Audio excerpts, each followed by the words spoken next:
Welcome to Case Law Videos. Today we are going to discuss about a recent Supreme Court of India judgment on specific performance of part of contract under Section 12 of the Specific Relief Act 1963. This judgment, the Supreme Court held that a contractee who frustrates a contract deliberately by his own wrongful acts cannot be permitted to escape scot-free.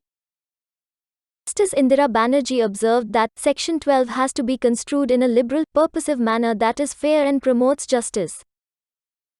In this case titled as B. Santoshama vs. D. Sarala, the bench also held that relief of specific performance of a contract is no longer discretionary after the 2018 amendment.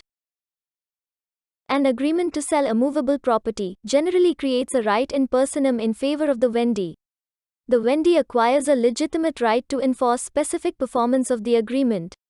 It is well settled that the court ordinarily enforces a contract in its entirety by passing a decree for its specific performance. However, Section 12 of the Specific Relief Act carves out exceptions, where the court might direct specific performance of a contract in part.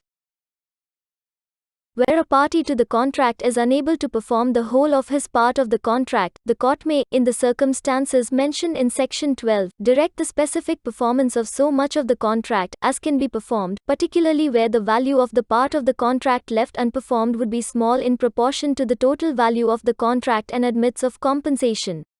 The court may, under Section 12, direct the party in default to perform specifically so much of his part of the contract as he can perform, provided the other party pays or has paid the consideration for the whole of the contract, reduced by the consideration for the part which must be left unperformed.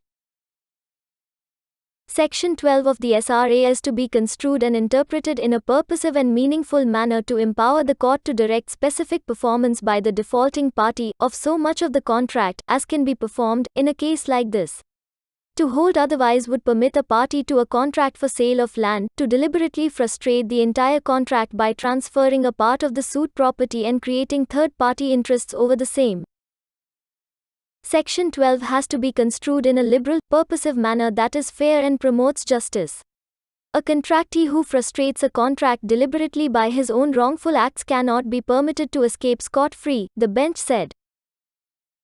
This judgment was pronounced on September 18, 2020 by a bench of Justices UU Lalit and Justice Indira Banerjee found that no such infirmity in the judgment and order of the High Court under appeal, confirming the judgment and order of the trial court that calls for interference of Suomi Court. The High Court has rightly dismissed the appeals from the judgment of the trial court. These appeals are, therefore, dismissed. Subscribe this channel and press bell icon or visit www.caselaw.in for more case law videos.